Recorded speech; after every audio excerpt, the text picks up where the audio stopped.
Car park ചെയ്യാൻ അമ്പലപ്പറമ്പ് കൊടുത്തു കേട്ടോ കേട്ടോ, കാത് തുറന്ന് കേട്ടോളേ. കാറ് പാർക്ക് ചെയ്യാൻ അമ്പലപ്പറമ്പ് കൊടുത്തു പട്ടാമ്പിക്കടുത്ത് കള്ളാടിപ്പറ്റയില് അന്വേഷിച്ചു വന്നോളി. സ്ഥലം അജ്മീർ തോണ്ടാൻ നിൽക്കുകയാണ് ഒരു സംഘം. അതിന്റെ അടിയിൽ എന്താന്ന് നോക്കാൻ. അള്ളാഹുവിന്റെ ഔലിയാക്കളോട് കളിച്ചാൽ അവരോട് ഞാൻ യുദ്ധം ചെയ്യുന്നു എന്ന് അള്ളാഹുവാണ് പറഞ്ഞത്. ഒരു ശ്വാസത്തിൽ 6 പ്രാവശ്യം അല്ലാഹ് എന്ന് വിളിച്ചിരുന്നു മഹാനായ സുൽത്താൻ അൽ ഹിന്ദ് ഖാജ മുഈനുദ്ദീൻ ജിസ്തിയിൽ അജ്മീരി ഖദ്ദസല്ലാഹു സിറഹുൽ അസീസ് തങ്ങൾ. അതുകൊണ്ട് മുസ്ലിങ്ങളുടെ അഭിപ്രായം എന്താ? ഞങ്ങൾ തോണ്ടാൻ പോവാ, കോടതി അനുവാദം കൊടുക്കും. എല്ലാ സ്ഥലത്തുനിന്നും അനുവാദം കൊടുക്കും. കാരണം മുസ്ലിങ്ങളെ തോണ്ടാൻ നല്ല എളുപ്പമാണല്ലോ. ചോദിക്കാനും പറയാനും ആളില്ലാത്ത കുറെ സംഘം അല്ലേ, അവരെ തോണ്ടാൻ നല്ല എളുപ്പമാണ്. എല്ലാരും അനുവാദം കൊടുക്കും. എന്തിനാണ് ഇങ്ങനെ ഒരു കത്ത് എന്ന് പോലും ചോദിക്കൂല, അനുവാദം കൊടുക്കും. പട്ടാമ്പി തോണ്ടാനും അനുവാദം കൊടുക്കും, ചെറുപ്പളശ്ശേരി തോണ്ടാനും അനുവാദം കൊടുക്കും. ആരും അത് ചോദ്യം ചെയ്യാനുണ്ടാവൂല. പക്ഷേ ഇപ്പൊ നിങ്ങൾ തോണ്ടാൻ പോകുന്നത് അതൊരു ചെറിയ തൊണ്ടലല്ല, അതൊരു ചെറിയ തൊണ്ടലല്ല. അന്ത സുൽത്താൻ അൽ ഹിന്ദ്, നീ ഇന്ത്യയുടെ രാജാവാണെന്ന് പറഞ്ഞത് അല്ലാഹുവിന്റെ ഹബീബ് നബി മുഹമ്മദ് മുസ്തഫ സല്ലല്ലാഹു അലൈഹി വസല്ലമ തങ്ങളാണ്. ആ മുത്തായ ഹബീബാൻ. നീ അജ്മീറിലേക്ക് പോ. ലക്ഷക്കണക്കിന് ആളുകളെ തന്റെ നേത്രത്തിന്റെ നയനത്തിന്റെ സ്പർശനത്തിന്റെ ഹിദായത്തിലൂടെ, ഒരീബ് നവാസ് എന്ന് പറഞ്ഞാൽ പാവങ്ങളുടെ പടത്തലവനെന്നാണ്. കരയുന്നവരെ, കണ്ണീരൊപ്പി പട്ടിണി കിടക്കുന്നവരെ ചേർത്ത് പിടിച്ച് വിശക്കുന്നവർക്ക് ഭക്ഷണം കൊടുത്ത് വേദനിക്കുന്നവരെ ആസ്വദിപ്പിച്ച് ആനന്ദത്തിന്റെയും ആഹ്ലാദത്തിന്റെയും ആശ്വാസത്തിന്റെയും ആത്മീയതയുടെ പരിവേഷത്തിലേക്ക് ഒരു വലിയ സംഘത്തെ ഉന്നതങ്ങളിലേക്ക് എത്തിച്ച ഖാജാ മുഈനുദ്ദീൻ ജിസ്തിയിൽ അജ്മീരി ഖദ്ദസല്ലാഹു സിറഹുൽ അസീസ് എന്ന് പറഞ്ഞത്, നിന്റെ നാട്ടിൽ നീ കണ്ടിട്ടുള്ള തൊപ്പിയിട്ട് നടക്കുന്ന ചെറിയ മൊയിലാരെ പോലെയല്ല, നിന്റെ നാട്ടിൽ നീ പരിചയപ്പെട്ടിട്ടുള്ള സാധാ സീധാ മുസ്ലിമിനെ പോലെയല്ല. എന്റെ പ്രിയപ്പെട്ടവരെ, ശ്വാസത്തിലൂടെ, നോട്ടത്തിലൂടെ, ഇരുത്തത്തിലൂടെ, നടത്തത്തിലൂടെ അല്ലാഹുവിന്റെ അർശിന്റെ സുഗന്ധത്തിന്റെ ഏറ്റവും വലിയ മനോഹാരിത ഉള്ളിലേക്ക് കൊണ്ടുവന്ന ലോകത്തെ ഒരേ ഒരു നേതാവ് സുൽത്താൻ അൽ ഹിന്ദ് ഖാജ മുഈനുദ്ദീൻ ജിസ്തിയിൽ അജ്മീരി ഖദ്ദസല്ലാഹു സിറഹുൽ അസീസ് തങ്ങളാണ്. അവിടത്തേക്കൊന്ന് ചിന്തിച്ചാൽ, അവരെ ഒന്ന് മനസ്സിൽ കണ്ടാൽ, അവിടത്തേക്കൊന്ന് യാത്ര ചെയ്താൽ കിട്ടുന്ന മാനസിക സുഖം സുന്നികളോട് പറഞ്ഞാലേ മനസ്സിലാവുകയുള്ളൂ. അല്ലാഹുവിന്റെ ആരിഫീങ്ങളോട്, ഔലിയാക്കളോട് പറഞ്ഞാലേ മനസ്സിലാവുകയുള്ളൂ. പട്ടാമ്പിക്കാരോട്, ഈ കള്ളാടിപ്പറ്റക്കാരോട് പറഞ്ഞാൽ മനസ്സിലാകും. കാരണം അജ്മീറിന്റെ, കേരളത്തിന്റെ അജ്മീറിന്റെ രാജകുമാരനായി പരിസരത്ത് കിടന്നുറങ്ങുന്ന പ്രിയപ്പെട്ട വരവൂര് മുഹമ്മദ് കുട്ടി മസ്താൻ എന്ന പ്രിയപ്പെട്ട വല്യാപ്പാട് കേന്ദ്രത്തിന്റെ തൊട്ടടുത്താ. നിങ്ങൾ കുറച്ചങ്ങോട്ട് പോയാൽ അജ്മീറിൽ തന്നെ റൂം പോലും എഴുതി വെച്ചിട്ടുള്ള ഒരു മലയാളി എന്ന പ്രിയപ്പെട്ട അമ്പങ്കുന്ന് ബീരാനോലി ഉപ്പാപ്പ എന്ന പ്രിയപ്പെട്ടവരെ പരിചയമുള്ളവരാ നിങ്ങൾ. അതുകൊണ്ട് എന്റെ പ്രിയപ്പെട്ടവരെ, ടെൻഷൻ നിങ്ങൾ അടിക്കണ്ട, മനസ്സ് പ്രയാസം വരുത്തണ്ട.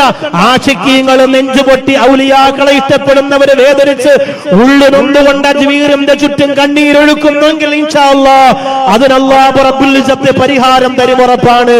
ഇനി അതല്ല, അത് മാന്തി പൊളിച്ചിട്ടാണ് അവർക്ക് വയറ് നിറയുന്നതെങ്കിൽ, അത് മാന്തി പൊളിച്ചിട്ടാണ് അവർക്ക് സമാധാനമാകുന്നതെങ്കിൽ അവര് ചെല്ലട്ടെ.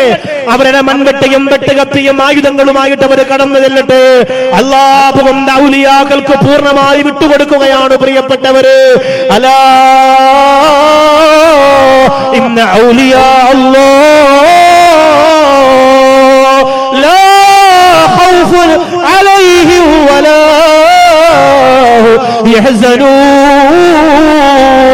അവർക്ക് ആശങ്കകളില്ല, അവർക്ക് വേജാറുകളില്ല, അവർക്ക് വേദനകളില്ല. അവർ ഒറ്റയിരുത്തത്തിൽ വിലായത്തിന്റെ പരവിയെത്തിയവരല്ല. വെന്തുരുകുന്ന തീച്ചൂളയിലൂടെ ഉരുക്കിയെടുത്ത മാണിക്യമുത്താണ്, മരതകമുത്താണ് പ്രിയപ്പെട്ടവരെ. അതുകൊണ്ട് അജ്മീറിന്റെ കാര്യത്തിൽ നിങ്ങൾ ആശങ്കപ്പെടണ്ടോ. യജമാനനായ റബ്ബേ, അതിന്റെ പരിഹാരം ഞങ്ങളുടെ കണ്ണിലൂടെ കാണിക്കണമല്ലോ. ഇന്ത്യ രാജ്യത്തിന്റെ പ്രധാനമന്ത്രിമാർ ഇന്ത്യയുടെ സുൽത്താൻ പ്രധാനമന്ത്രിയെ പ്രവാചകനേക്കാളും പവറുണ്ടെന്ന് തിരിച്ചറിഞ്ഞിട്ട് അജ്മീറിന്റെ തിരുമുമ്പിലേക്ക് പോയിട്ട് കൈനീട്ടിരുന്നുകൊണ്ട് പിരിവസ്ത്രം വാങ്ങി മടങ്ങിപ്പോയിട്ടുണ്ടെങ്കിലല്ലോ ആ രാജ്യത്തിന്റെ കേവലം ഒരു ചെറിയ വ്യക്തി എന്ന രീതിയിൽ ഞങ്ങളുടെ ഉള്ളിൽ സങ്കടമുണ്ടെങ്കിലും ഞങ്ങൾ പ്രതീക്ഷിക്കുകയാണ്, ഞങ്ങൾ ആഗ്രഹിക്കുകയാണ്.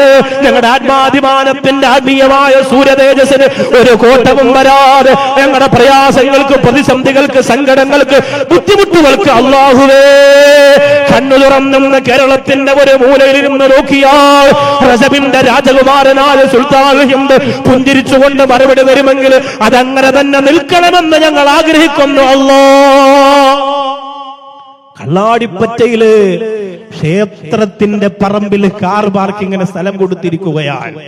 സർവമംഗളമംഗല്യേ ശിവേ സർവാർദ്ധ സാധികേ തരണ്യേ ത്രയംബകേ ഗൗരി നാരായണി നമോസ്തുതേ.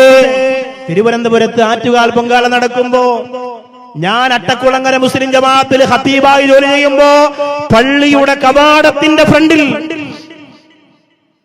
പൊങ്കാലക്ക് കല്ലുവെക്കാൻ കമ്മിറ്റിക്കാർ അനുവാദം കൊടുക്കുകയാണ്. ഞങ്ങൾക്ക് ആർക്കും അതിൽ പരിഭവവും പരാതിയില്ല. എത്ര സുന്ദരമായ മനോഹരമായ സ്നേഹത്തിന്റെ സാഹോദര്യത്തിന്റെ നാടാണ് നമ്മുടെ നാട്. വർഗീയ വിഷങ്ങൾ ചീറ്റി, വിഷപ്പാമ്പിന്റെ ചീറ്റല്, അതിന്റെ ദുർഗന്ധം വമിച്ച് ഈ നാട് നാശത്തിലേക്ക് പോകുമ്പോ യഥാർത്ഥ ഒരു ഹിന്ദു ഒരിക്കലും അജ്മീർ തോണ്ട സപ്പോർട്ട് ചെയ്യൂല. അവർക്കറിയാം അജ്മീർ എന്താണ് എന്ന്. ചരിത്രം പഠിച്ചാൽ മതി, മൊയിലാക്കന്മാരോട് ചോദിക്കണ്ട. ഇന്ത്യ രാജ്യത്തിന്റെ ചരിത്രം പഠിച്ചാൽ മതി, അജ്മീർ എന്തെന്നറിയാം. ഒരു പള്ളിയിലെ മൊയിലാരോട്, ഒരു പ്രഭാഷകരോടും ചോദിക്കണ്ട. ഇന്ത്യ രാജ്യത്തിന്റെ ചരിത്രം പഠിച്ചാൽ അജ്മീർ എന്ത് എന്നും ഖാജാ മൊയ്നുദ്ദീൻ ചിസ്തി ആരാണെന്നും തിരിച്ചറിയാൻ പറ്റും. എന്തൊരു അവസ്ഥയാണ്, ഒരു രസമാണ് തോണ്ടൽ, അല്ലേ? ആയിക്കോട്ടെ, ഇൻഷാ അല്ലാഹ്. പക്ഷെ അത് പറഞ്ഞതുകൊണ്ട് നമ്മുടെ പ്രിയപ്പെട്ട മുസ്ലിങ്ങളാരും ഒരു കലാപ കലുഷിത അന്തരീക്ഷത്തിലേക്ക് നിങ്ങളുടെ നാടിനെയും നിങ്ങളുടെ വീടിനെയും നിങ്ങളുടെ മനസ്സിനെയും കൊണ്ടുപോണ്ട. നമ്മുടെ സങ്കടങ്ങൾ ഇങ്ങനെ പറയാം. യജമാനനായ റബ്ബ് പരിഹാരം കാണും. അല്ലാഹു തആല അനുഗ്രഹിക്കട്ടെ. അപ്പോ ഇതിനൊക്കെ ഇവിടെ സഹകരിച്ച ഇതര മതത്തിലെ പ്രിയപ്പെട്ടവർ, അവർക്കൊക്കെ അല്ലാഹു ഒരുപാട് ഐശ്വര്യം കൊടുക്കട്ടെ.